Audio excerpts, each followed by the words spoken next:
This is Bloomberg Business of Sports. The business of sports can be intimidating or hard for a startup to break into. We really appreciate when our owners are actually there, with us through the journey. Teams, ours especially, have been very intentional to diversify at all levels of the company. I think we're in the golden years for the NFL and college football. Our demographic reach has continued to expand. This is going to be really unlocking the streaming platform for sports fans. Sports valuations are rising. We'll see when they peak. You don't have to be the best in your sport to make a whole ton of money. Bloomberg Business of Sports from Bloomberg Radio. Hello, world. This is the Bloomberg Business of Sports show where we explore the big money issues in the world of sports. I'm Michael Barr. I'm Scarlet. And I'm Damian Sassower. On the lineup today, it's official. A WNBA team is coming to the Bay Area. The Golden State Valkyries were announced as the latest expansion team for the increasingly popular league. The WNBA's first expansion team since 2008, with more teams on the horizon. And so joining us later in the program to discuss what this means for women's basketball for the city of San Francisco and for the team itself is Jess Smith, president of the newest WNBA franchise, the Golden State Valkyries. Being the 13th expansion team is a big deal, and we take it with a great responsibility. And the fact that it is the Bay Area for us is something that we wanted to lean into. When you think of the Bay Area, inside and outside of it, it's the place where being progressive and innovative, is part of the everyday culture there and often leading the world. Plus, we can't talk about the WNBA without mentioning their biggest, newest star, Caitlyn Clark. Bloomberg's Ira Boudway joins us later to explain how the Caitlyn Clark effect comes at a critical moment for the league. That is straight ahead on the Bloomberg Business of Sports show. But first, the NFL released their much-anticipated schedule for the upcoming season this past Wednesday.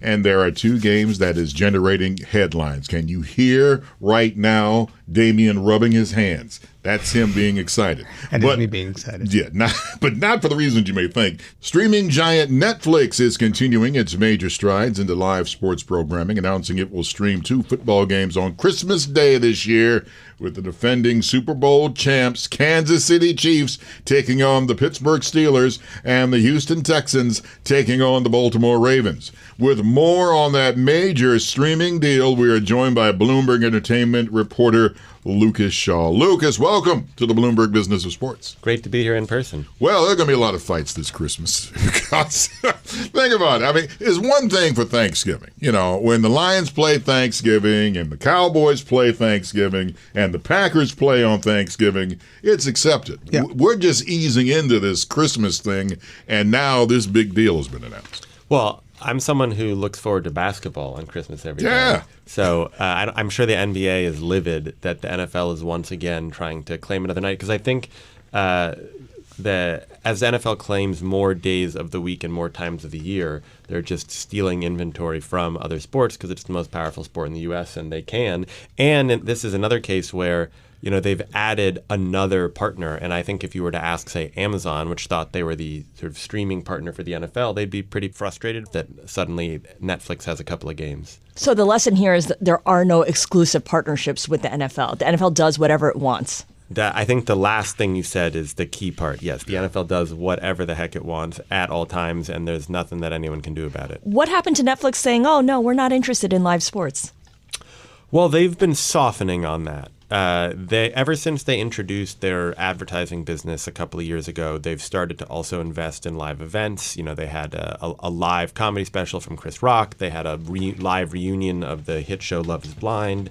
They've just did some live comedy out of this comedy festival in LA, and that has done. They had a celebrity golf event. They had a one-off tennis. It's obvious to anyone looking at it that if you're trying to build an advertising business, and that means you want to have live programming, the most valuable live programming in the world is sports. And I think they're just trying to slow walk it because they don't want to make it sound like they're going to start bidding billions of dollars for live sports rights, because they don't think Wall Street wants to hear them say that. And they don't believe that that's the most efficient use of their capital. But if they can find some of these one-off events to do to try to build up their portfolio, they seem happy to test it out. Lucas, I'm a Jet fan. And I'm going to be. I've got, We're all sorry. I've got 6 primetime games that I have to find on television this year. Good luck. And I have Amazon, ESPN, Netflix, Peacock. I mean, there's primetime, there's ABC. How do I figure all this out, first of all? And secondly, for you Cowboy and 49er fans who also have 6 primetime games, we're the only 3. Talk to me a little bit about what this means going forward. Is there going to be any sort of directive from the NFL itself to kind of guide us on our Sundays, on our Thursday nights? I mean, how do we know where to go? I mean, I just don't know where to go anymore. There's so many options out there. Did you really struggle to figure out where to watch the Jets last year? No, I didn't really. Okay. But I mean, Thursday nights between the NFL Network and some of these, it got a little squirrely for me. I take the question because there is some frustration that the NFL keeps slicing and dicing the schedule and bringing in new partners, and so it feels a little bit like. But transparency, just show us where to go. Give us the slate, or give us a Is there any way they can provide their audience with a package? Well, I guess football to me feels somewhat straightforward only in that the main packages, you know where to go, right? Okay, so if you look at the regular season schedule, Fox and CBS have the lion's share of the games. Between the two of them, they have the vast majority of the games on Sunday morning, Sunday afternoon, depending on what part of the country that you live in. Sure, if you want to do Red Zone Sunday Ticket, you go to YouTube. That was always a separate package. I think that's fine because that's just a separate experience. Monday Night Football has been around forever.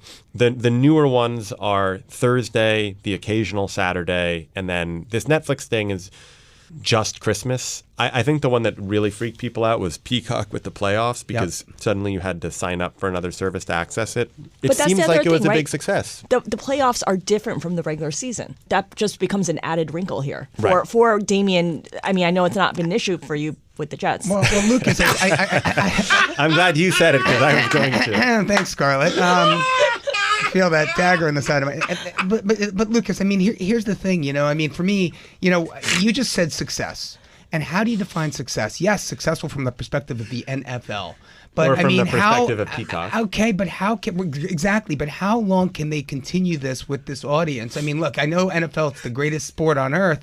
But, content is king. I mean, but if you can't find it and people are just not happy with the way you're presenting it, doesn't that count for something? Look, the NFL had, I think, the best ratings it's ever had last year. So it doesn't seem like it's hurting interest in the sport all that much, which is why the league feels comfortable doing whatever it wants to do. Yeah. There may come a point at which people get frustrated by it. And you've seen in less popular sports the effort to create these other packages, right? Like baseball created like Friday evening with Apple and Sunday morning, which it was initially with Peacock. Now it's on Roku. Like nobody's watching that package. Nobody cares. But football, the fandom is such that I think they feel they can keep carving out these games. There may come a point at which people get frustrated by it. But I would argue that their media partners are probably going to get frustrated before the fans because the issue becomes if they have a bunch of games on services that people don't want to sign up for, right? But Netflix doesn't feel like that it presents that issue to me because Netflix is a service that basically everybody has, and you're going to have plenty of people who open that service on Christmas Day and are happy to find football. And it's worth noting, I guess, we are not hitting the peak in interest, right? This is creating a new day to watch football, which I think for football fans is great, maybe not for other people in their lives. Well, see, that brings up a problem. Another, as I said, we're going to go back to a lot of fights on Christmas because Christmas this year falls on a Wednesday. Mm-hmm. And if you are an out-of-your-mind fantasy football nut, you're going to be watching both of those games. I can just see Grandma right now. Turn that TV off and come and eat your dinner. I can see this happening, but hey, they're the NFL, Lucas. I think they can get away with doing it. To me, the losers in this are the NBA and some of the other networks that are mad that they didn't get it. But to your point, they picked a couple of good games. The audience for it's going to be huge. That was Grandma falling over right there. Well, yeah, right. Lucas, we keep saying this. Scarlet said it, you said it, even Michael's alluding to it. The NFL can do anything it wants, right? And, I'm wondering, when we say the NFL can do anything it wants, who are we really talking about? Because I look at, the schedule was just released, and who is the odd man out? Is the NFL, and by the NFL, is it Roger Goodell? Is it, Wayne Rooney? I mean, who are the owners? Is it Maris? Who makes the decisions here? Who is running the NFL these days? Well, Goodell is the commissioner, so he's running the NFL. So he picks that the Carolina and David Tepper are odd man out. Well, Brian Rolap runs the media business, and so he's having a lot of those negotiations. And then you have, obviously, Goodell ultimately serves at the whims of the owners, and you have certain owners who are more influential and powerful than others. Of course. But it's a good question. I don't know. I don't know who makes the decision to Poor mess David with the Tepper. Panthers. Poor David Tepper. I don't think anyone's ever said those words together. It would be helpful for him if the team were good, which it's not. So exactly. Lucas, what does this mean for MLB? You mentioned that they're working on a partnership with Roku, and they already had one with another streamer that, you said nobody cares. Do the other leagues look at this and say this opens up new opportunities for us, or do they look at this and say, great, now the NFL is just hogging up everything for itself? Well, look, the NFL opening up Netflix as a buyer is good news for all the other leagues, right? The NBA tried to get Netflix in its current negotiations, and they had some meetings, but it didn't go very far. So that's not happening then? No. The NBA is has a deal in place basically with Disney and Amazon. They're negotiating between Comcast and Warner Brothers Discovery for a third package. It's a little fluid, but Netflix is almost certainly not going to have any NBA rights. But the NFL prying that open as an option is certainly good for other sports. The issue that other sports have relative to the NFL is just the NFL has this scarcity where there are only a certain number of games a year, and they only get played once a week. Baseball, I mean, obviously there are multiple games during the week, but each team only plays once a week. That any given Sunday idea. Baseball's problem, and look, I'm a big baseball fan. I care about baseball more than I care about football, but people play. There are too many games. Yeah. I'm a diehard baseball fan, but I'm not watching every game this week or when I'm in New York. I follow it on my phone. I know the Dodgers lost last night, but I'm not needing to watch every game. And so the media rights and the value that each game has is less. I mean, the NFL sold these games to Netflix for about $75 million per regular season game. I mean, what would a one baseball game go for? Maybe $1 million? I don't know what the number is, but these packages that they've done with a company like Roku, they're not huge packages. Thank you very much, Lucas Shaw, for joining us here on the Bloomberg Business of Sports. We really do appreciate it. Yeah, thank you guys for having me. Hey, up next on the show, Bloomberg's Ira Boudway joins us to tell us how the star power of Caitlyn Clark has become the business boom for the WNBA. That is straight ahead on the Bloomberg Business of Sports show. I'm Michael Barr along with Scarlet Fu and Damian Sassower. This is Bloomberg.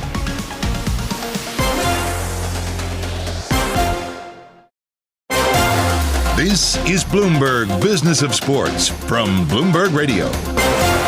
Welcome back to the Bloomberg Business of Sports show, where we explore the big money issues in the world of sports. I'm Michael Barr, along with Scarlet Fu and Damian Sassower. The 2024 WNBA Draft's #1 overall pick here to Indianapolis. Please welcome Caitlyn Clark. Unless you've been living under a rock, you have certainly heard the name Caitlyn Clark, the all-time college basketball leading scorer for both men and women's college hoops, and #1 overall pick in this year's draft, is already making her mark in the WNBA on and off the court. Ticket sales way up, viewership way up. She was on Saturday Night Live. Celebrities are talking about her, and players are traveling on chartered flights. As our Ira Boudway puts it, the Caitlyn Clark effect is real. So joining us now to discuss the Caitlyn Clark effect is Bloomberg News Business of Sports reporter Ira Boudway. Ira, thank you, sir, for joining us on the Bloomberg Business of Sports. Thanks for having me. She's the one that they're always going to after the game for right now. But as time progresses and the WNBA season is young, we're going to see more of her, and she's going to be back in her groove when she was back in college.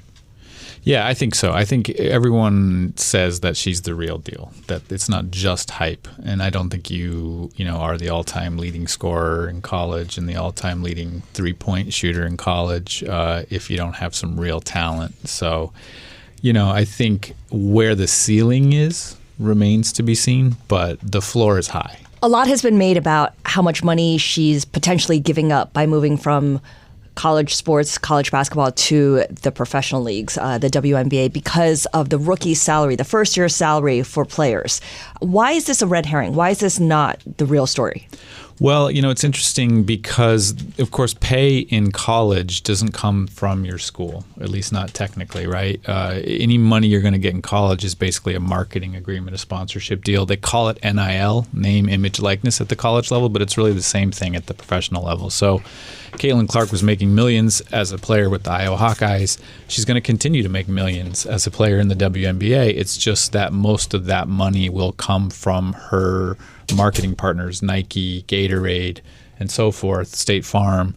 She's not taking a pay cut, as some suggested, but it is true that her salary with the Indiana Fever is really small. It's about $76,000.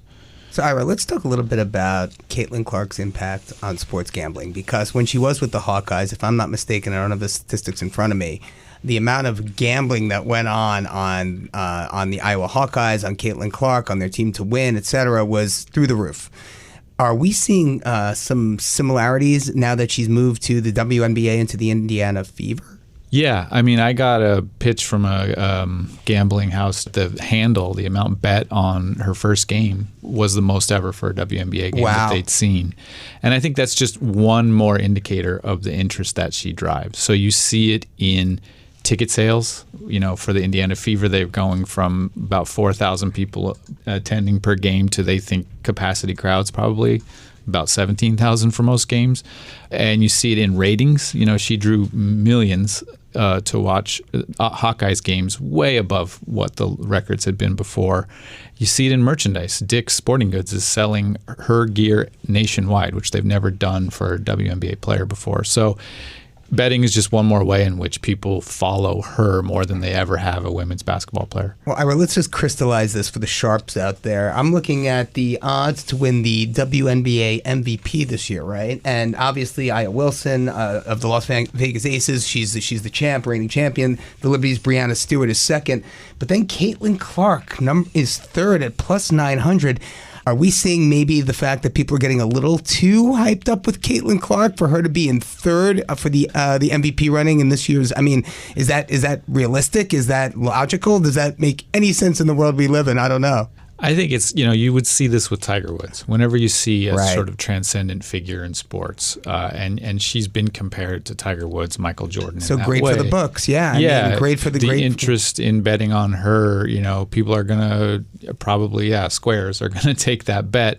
But who knows? Her talent is pretty amazing. And her arrival on the scene at the WNBA is perfect timing, because this is a league that has done better, but let's face it, is still kind of struggling. They get to renegotiate their media rights fairly soon after Caitlyn Clark's arrival, and it's not clear what's going to happen with players' salaries either, but they definitely needed a shot in the arm, and they got it with Caitlyn Clark. Tell us a little bit about the economics of the WNBA.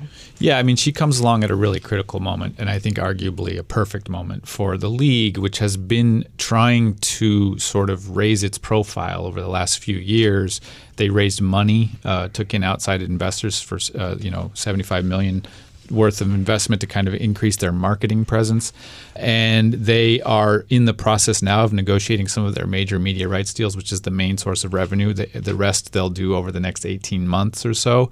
At the same time, they will in all likelihood be at the table with their players for the next collective bargaining agreement sometime over the next 18 months. So it's all happening in the context of Caitlyn Clark's arrival, which should raise the price for the media rights and provide leverage to the players to get a better pay package this time around. Well, Ira, can you talk a little bit more about the CBA? Because I thought that they struck a new CBA in Jan of 2020. That was an 8-year deal. So is that up in the next 8? Is that being changed? There's an option for the players at the end of this season to opt out and make next season the final season. So they would basically spend next season. Which they're definitely going to do. They will do, yeah. I mean, I think that's every indication is that they will. I think especially with the interest that we're seeing now and with the fact that these new media rights deals will be in large part known quantities by then. And I think the players feel that they didn't really get the best deal last time around. Okay. There were some incentives baked into that CBA that were revenue sharing targets, and they never hit them, so they never saw a penny of that. Well, I mean, these players clearly weren't happy because they're playing in places like Italy, Russia, Brittany Griner, right? I mean, they still have to go abroad in order to get compensated fairly. Or do they? Because there's something in the WNBA's 2020 collective bargaining agreement that kind of addresses that. Yeah, so they created these what they call marketing agreements or league marketing program where some players can stick around. The league kind of picks a few stars, basically. And what you have to do to get this extra money is don't go overseas to play. You stick around and train during the offseason, and you make appearances for league sponsors, Google, CarMax, so forth.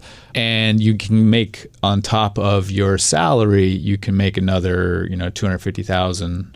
So there's a few different incentives they've baked in to try to get players to help grow the league. So the league will tell you, like, if the top players can make like $500,000 a year all in.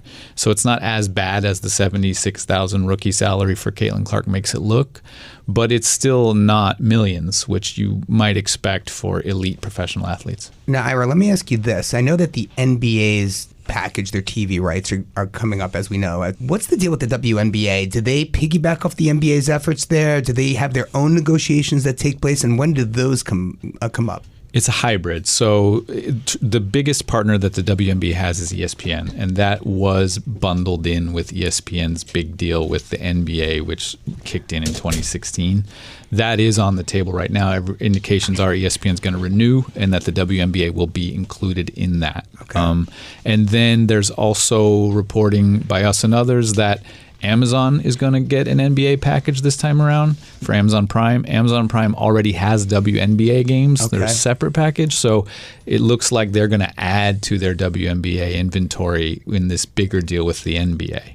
And then there are a couple other deals that the WNBA will do on their own over, that expire in 2025. So they'll have the chance to redo those as well. So it's a mix of both. They have 4 partners at the moment. They bring in about $60 million a year in media rights, and Kathy Engelbert, the WNBA commissioner, has said she wants to double that number. And of course, inventory is only going to increase because the league just added a new team, the Golden State newly named Valkyries, and the talk is that Toronto will get a team in the coming years as well. The WNBA at one point did expand, but it expanded too rapidly, and that proved to be, it was kind of painful, and it led to a shrinking of the league. So walk us through how the WNBA is going to move forward with this expansion now. Yeah, I mean, the goal, according to Engelbert, is 24. So they're at 12 teams now. At their peak, they were 16. They want to get to 24 teams over the next decade, which I think makes sense. I mean, the way Engelbert puts it is we've got a country of 300 million people. 12 teams is just not enough. And you're right, it adds inventory of all sorts. And those teams, not all of them are owned by NBA owners. Some of them are independently owned. So I think they can get there. I mean, with Toronto and Golden State coming on, if you see momentum continue from where we are now, which certainly the level starting this season is higher than it's ever been, I don't think 24 is an unreasonable target. So Kathy Engelbert, her role, right, as the head of the NBA is not necessarily to do what's in the best interest of the players. She represents the owners, right? Mm-hmm. And so she represents, the business building of the WNBA, building franchise value, dealing with these media companies, with all of that. Talk to us about the job she's doing? I mean, what's the sense from ownership and that, for that matter, from the players? I mean, do they respect her? Is she doing a good job in that seat? Has she fulfilled her obligation? Is she increasing not only the awareness, but the franchise value of these teams, Ira? I mean, we have seen deals. The Seattle Storm sold a chunk of their revenue not too long ago at a record price for the WNBA. So from that perspective, I think owners can feel like things are going in the right direction. Players, it's really tricky because it's just this question of, do you invest, right? Leagues lose money. Startup leagues lose money. The NFL lost money for a long time. Major League Baseball lost money for a long time. The NBA lost money for a long time. There are still teams that lose money to this day.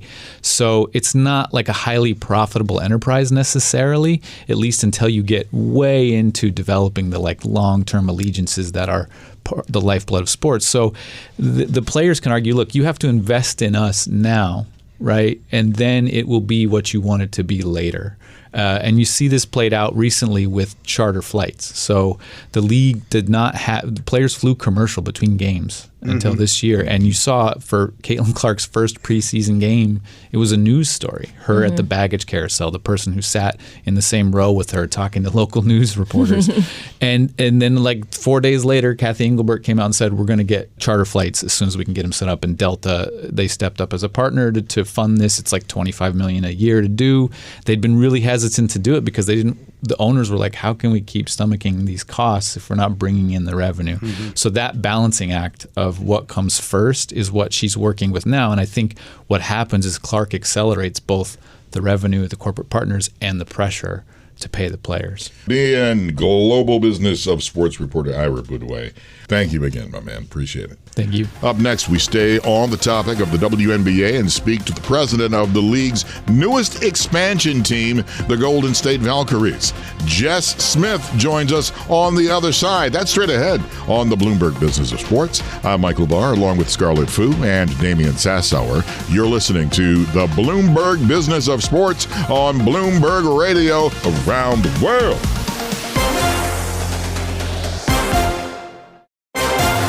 This is Bloomberg Business of Sports from Bloomberg Radio.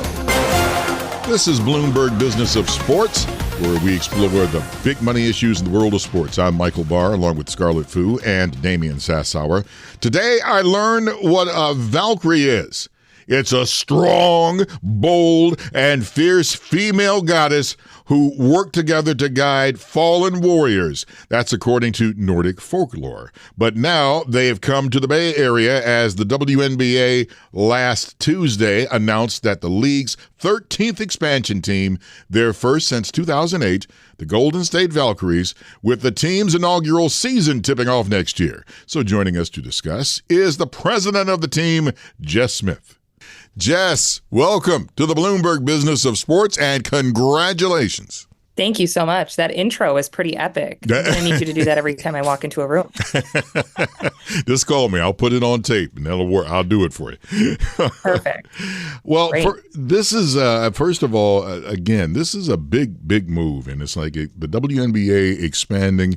You know, this is another sign that the WNBA, there's a lot of money to be made there. That's exactly right. You know, this moment of expansion, and also an expansion through Golden State and through the Bay Area and how we're going to build this, is a pivotal moment for the WNBA. You know, there's been tremendous growth over the years, but what we're seeing right now is a trajectory of speed like no one anticipated. And we are definitely going to lean into that. I think the other really incredible thing is that, yes, we are the first expansion team since 2008, but we're not the last. The commissioner has come out and shared that there will be many more coming, and we'll stay tuned to her for those extra details. But the reality is, there's no slowing down. There's no slowing down. The team was announced as the 13th WNBA franchise back in October. And this week, you unveiled the team's brand identity. Michael Barr said it. It's the Golden State Valkyries, although I can't quite say it the way that you said it, Michael Barr. Can you give us a little bit of background here on what was the thinking behind the Valkyries and this being a Bay Area team? Of course, you tapped your fan base for suggestions for the team through social media, for instance. Yeah, I mean, first and foremost, being the 13th expansion team is a big deal, and we take it with a great responsibility. And the fact that it is the Bay Area for us is something that we wanted to lean into. When you think of the Bay Area, inside and outside of it, it's the place where being progressive and innovative, is part of the everyday culture there, and often leading the world in making the impossible possible from what we thought. And so that culture of the Bay, and coupled with making that something that's a nod to the Golden State basketball culture, really came to the top, not only internally as a consideration with the Valkyries, but the earliest of days there was, to what you were saying, we actually went out to market and we said, hey, can you write in your answers for, and we did this through a local newspaper, the San Francisco Chronicle, can you write in what the team should be called? Not a multiple choice, not anything. And 25% of fans said the Valkyries. So this name has been out there for a while. And I truly believe the reason is not only is it an incredibly strong female warrior that can fly and swim, but it's somebody that travels together. And what we're seeing in women's sports right now is the imperative nature of doing this together, whether it's fans, sponsors, media, everyone. And, as that ecosystem continues to spin, that's where you're seeing this forward trajectory, that's going to get us to a more equitable world through sport. Jess, the inaugural WNBA season tipped off back in 1997, June of 1997. You mentioned previously that, this is the first expansion franchise since the Atlanta Dream in 2008. My question for you is, what took it so long, right? Is this just a byproduct of the Caitlyn Clark fever that's gripping, women's basketball, or is there something deeper going on here? There's a lot of things that are deeper going on, and that's with no disrespect to the phenom that is Caitlyn Clark and everything that she brings to the game alongside so many.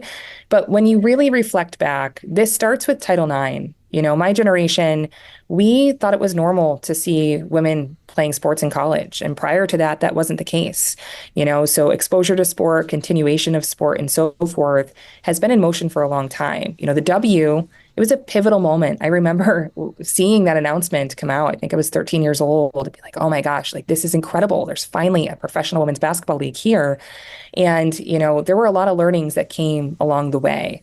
I think what you're seeing happening in real time and why you're seeing a difference in growth now and visibility now is that there is an understanding from consumers and investors as to what that potential is. For so long, you would hear well, if they can sell 6,000 tickets, that would be great. But no one was necessarily approaching it in this way with, what if we had sold out arenas? What if we built something bigger than just basketball? And there's that continuous narrative of, our NBA fans, WNBA fans, well, the NBA fans aren't coming to WNBA games. Well, it's a different product. Yes, it's the same sport, but the audience is different. Women's sports is, and women's basketball specifically, a mix of sport and purpose and pop culture. And so the opportunity to lean into is building a brand around that, inviting consumers in that want that, right? And that's not always an NBA fan. In fact, we're seeing a lot of folks that aren't sports fans join the sports landscape through this lens, and that's incredibly powerful. Franchise valuation for teams recently, like with the Seattle Storm, they're valued at $151 million. That's compared to last year. That's relatively cheap compared to NBA teams. And I'm just wondering how long this is going to last before I should, get my pennies together and get some money in this league. I mean, now that we're here, you better hurry up and invest. But the real answer is, it's not slowing down. You're seeing infrastructure built. You're seeing true investment from a broadcast standpoint. You're seeing investment from ownership groups and teams and building brands like what we launched today. And it truly is going nowhere. And so when you look at team valuations, they're a compilation of all of those factors going into it, of just where they sit in the marketplace. And, I think it's the lowest that you're going to see it for some time, if at all. And we should mention as well, speaking of big numbers, the Golden State Warriors paid a record $50 million to enter the WNBA, the ownership group, in order to build out this expansion team. Can you talk to us a little bit about what it will mean to be partners with the Warriors and how you're going to use some of their best practices, how you're going to enhance some of their best practices? We're in a really fortunate position to have the legacy and the trust of Golden State. This ownership group has earned that. Everything that they do, they really really do their best to be the best in the community and on the court. And fans know that. And that's the trust that people inherently bring to this brand. We are partners in this. And I think that's what is going to be fun, in the journey together. What I mean by that is, for instance, the Warriors have an incredible basketball academy. It's the largest and most diverse in the NBA. When we're thinking about that together, we're thinking about equal exposure within that. So boys and girls will have equal exposure to the WNBA with the Valkyries and the NBA with the Warriors. And they're not going to be segmented by gender, right? So young boys are going to wear WNBA and young girls NBA and vice versa. And the point of that is that the opportunity to really idolize all genders through sport will be very normal in our ecosystem. They have such a legacy and such resource in that nature through building courts in the community, et cetera, that equally putting us, right at the top with them is going to make a huge societal difference and really set a playbook for others to follow. You have the Seattle Storm. You have, the Los Angeles Sparks. You have plenty of West Coast WNBA franchises that are uber successful. But I'm wondering, if you go back to a franchise by the name of the Sacramento Monarchs, that wasn't, this isn't the first time we've tried to bring women's basketball to Northern California. Is there anything to take away from that experience? Anything to learn from the, failure of the Sacramento franchise to make it in Northern California? To be honest, no. It was such a different time. It was a different ownership group, and it was a different region. There are some incredible fans, that organization. And candidly, we hope that they find their way to us and become part of the Valkyries family. We want to be representative of not just the region, but, everyone who's looking for that WNBA team.